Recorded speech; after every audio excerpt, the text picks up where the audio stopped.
घर में अगर आग लगी हो तो इस पर विचार के दो विषय हो सकते हैं। पहला, जली हुई मूल्यवान चीजों के बारे में सोच सोचकर मातम मनाना, और दूसरा, लगी हुई आग को बुझाने की प्लानिंग करना। अब जो नुकसान हो चुका है उसके बारे में सोच सोचकर परेशान होने से तो कुछ लाभ होने वाला नहीं है। हाँ, अगर आग बुझा लेते हैं तो उन वस्तुओं को जलने से अवश्य बचाया जा सकता है जो अभी जली नहीं है। इसलिए बुद्धिमानी यही है कि नुकसान का मातम मनाने की बजाय हम आग को बुझाने का प्रयास करें। इसी तरह समाज मेरा घर है और इस घर में नफरत और व्यर्थ स्वार्थ की आग लगी हुई है, जिसमें सदियों से पता नहीं कितने ही घर बर्बाद हुए हैं, पता नहीं कितनी माताओं ने बेटे खोए हैं और पता नहीं कितनी बहनों के सिंदूर उजड़े हैं। और आज भी इस आग में किसी माँ का बेटा तो किसी बहन का सिंदूर उजड़ रहा है। नीति नियम जलकर भस्म हो रहे हैं। सदाचार और उससे उत्पन्न सुख शांति तड़प तड़प कर दम तोड़ रही है।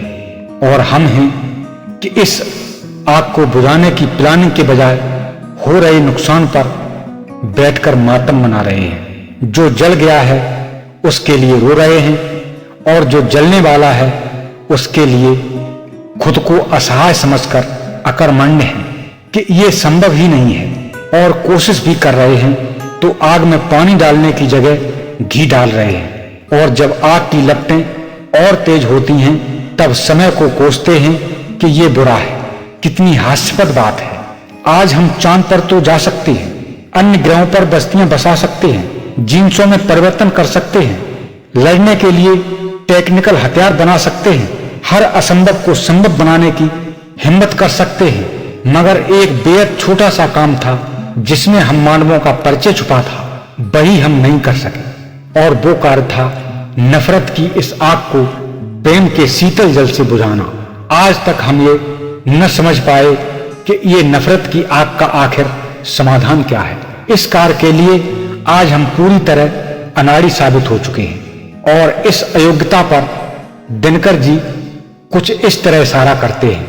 है बहुत बरसी धरित्री पर अमृत की धार, पर नहीं अब तक सुशीतल हो सका संसार। भोग लिप्सा आज भी लहरा रही उद्दाम, बह रही असहाय नर की भावना निष्काम। भीष्म हो अथवा युधिष्ठिर या कि हो भगवान, बुद्ध हो अशोक गांधी हो कि ईश महान। सिर झुका सबको सभी को श्रेष्ठ निश्चय मान, मात्र वाचक ही उन्हें देता हुआ सम्मान। दग्ध कर पर को स्वयं भी झेलता दुखदा, जा रहा मानव चला वो ही पुरानी राह।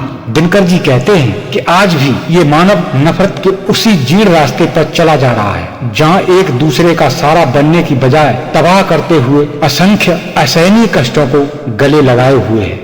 जबकि बहुत छोटा सा कार्य था, एक दूसरे को तबाह करने की सोच रखने की बजाय हम एक दूसरे को आबाद करने की सोच रखते। लेकिन ये तुच्छ सा कार्य इतना कठिन साबित हुआ कि आज हम शायद ये मान चुके हैं कि ये हो ही नहीं सकता। और दूसरी तरफ हम ये भी कह रहे हैं कि हारा वो है जिसने हार स्वीकार कर ली है। तब तर्क ये कहता है कि हर चीज के नेगेटिव और पॉजिटिव दो पहलू होते हैं। कुछ लोग नेगेटिव पक्ष में रहते हैं, इनकी शर्त है वो हर कार्य जो पॉजिटिव है ये 100% विरोध में ही खड़े होंगे। इनका पक्ष इतना सटीक है कि इनके विरोध से ही सही पक्ष और समर्थन से गलत पक्ष पहचाना जा सकता है। इनकी सोच इतनी कुंठित होती है कि पारदर्शिता का सर्वथा अभाव ही होता है। कोई काम अच्छा है मगर करने में कठिनाई है तो इनकी सोच है कि ये होगा ही नहीं, और फिर न तो ये करेंगे, और अगर कोई हिम्मत भी करे तो उसे चैलेंज करके हौसला तोड़ने का कार्य ही करेंगे।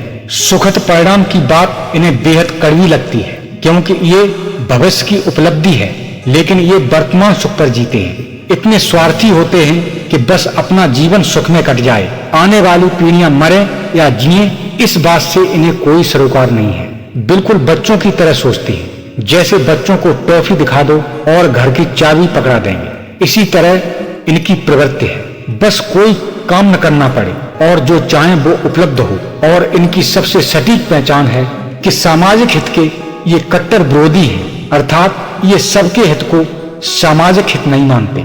ये अपने व्यक्तिगत हित को सामाजिक हित का नाम देते हैं। जैसे घर में व्यक्ति के स्तर की बात हो तो इनकी सोच केवल खुद के लाभ तक सीमित है। पारिवारिक लाभ की बात हो तो इनकी सोच अपने परिवार लाभ तक ही सीमित है।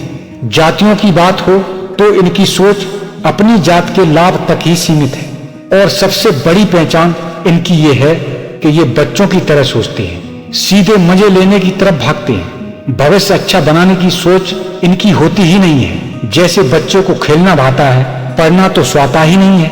मीठा खाते जाएंगे चाहे पेट ही क्यों न फट जाए, और कड़वी दवा मुंह में नहीं देंगे चाहे बुखार से मर ही क्यों न जाए। अतः तर्क के अनुसार इन्हें बड़ों को संभालना होता है। अगर बड़े न संभालें तो ये अपना सत्यानाश ही कर लेंगे। ठीक इसी तरह कुछ असामाजिक लोग होते हैं जिन्हें ज्ञान की बात रिएक्शन करती है, और ज्ञान की बात है जिस बात में समाज के हित की बात की जाए, समाज के उज्जवल भविष्य की बात की जाए, जैसे कि आज यहाँ की जा रही है। निश्चित रूप से जो असामाजिक तत्व हैं वो इस वीडियो को देखेंगे ही नहीं, क्योंकि ये असामाजिक लोग हैं और असामाजिक लोगों की आदत है सामाजिक हित की बात सुनकर इनके मुंह का जायका खराब हो जाता है। हाँ, अगर सामाजिक हित के नाम पर इनके व्यक्तिगत हित की बात करें तो खूब मन से सुनेंगे। अर्थात ये अपने व्यक्तिगत हित को सामाजिक हित समझते हैं, लेकिन सामाजिक हित में ही इनका वास्तविक हित छुपा हुआ है और सामाजिक अहित में इनका व्यक्तिगत अहित छुपा है। इस बात से ये अनजान है। जैसे एक किसान अपने खेत में अगर गेहूं बोए तो गेहूं भी पैदा होगा और भूसा भी, और अगर भूसा बोए तो सोचिए क्या कुछ पैदा होगा, तो कुछ भी पैदा नहीं होगा। इसी तरह अगर सामाजिक हित सुरक्षित होगा तो आपका व्यक्तिगत हित भी सुरक्षित होगा और सामाजिक हित भी, और अगर सामाजिक हित सुरक्षित नहीं है तो आपका कुछ भी सुरक्षित नहीं होगा। और आज जो सत्ता पर बैठकर सिर्फ अपना व्यक्तिगत हित देख रहे हैं वो ये समझते हैं कि यही सुख है, जबकि ये सुख केवल नाम मात्र का है। लेकिन इन्हें ये सुख इसलिए लग रहा है क्योंकि इन्होंने वास्तविक सुख देखा ही नहीं है। हमारा जो कुल सुख है, मान लेते हैं सारे समुद्रों का जो पानी है उसमें से एक बूंद लें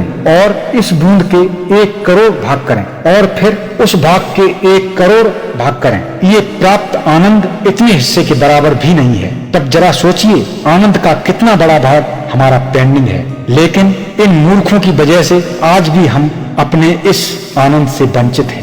और ये मूर्खता करने वाले कोई साधारण लोग नहीं हैं, बड़े बड़े पढ़े लिखे और शिक्षित लोग हैं, और ये सब इनकी कुंठित सोच का परिणाम है। क्या है पेंडिंग आनंद और उसका स्वरूप? क्या ये सुरक्षित किया जा सकता है? क्यों बड़े बड़े शिक्षित लोग इसे समझने में असमर्थ हैं? कहीं आप भी मूर्ख लोगों में तो नहीं हैं? क्या आप मूर्ख सोच से बाहर आना चाहते हैं? क्या है मूर्ख सोच का कारण? क्या है पॉजिटिव सोच का ट्रिक? जानने के लिए हमारा अगला वीडियो अवश्य देखें। तो धन्यवाद दोस्तों। इन्हीं शब्दों के साथ टेक्निकल ज्ञान की जानकारी यहीं पर समाप्त करते हैं और मिलते हैं अगले वीडियो में ऐसी ही एक नई टेक्निकल जानकारी के साथ। तो दोस्तों, ये जानकारी आपको कैसी लगी प्लीज कमेंट में जरूर बताइएगा, और अगर जानकारी अच्छी लगी हो तो वीडियो को लाइक कीजिए, शेयर कीजिए और हमारे चैनल को सब्सक्राइब कर लीजिए, क्योंकि ऐसी ही टेक्निकल जानकारियां हम आपके लिए अपने चैनल पर लाते रहते हैं और लाते रहेंगे, जो आपको दुनिया में कहीं नहीं मिलेंगे, क्योंकि ये एक अपने आप में अनोखा अनुसंधान है। तो दोस्तों, हमारा अगला वीडियो अवश्य देखें। धन्यवाद दोस्तों। जय हिंद, जय भारत।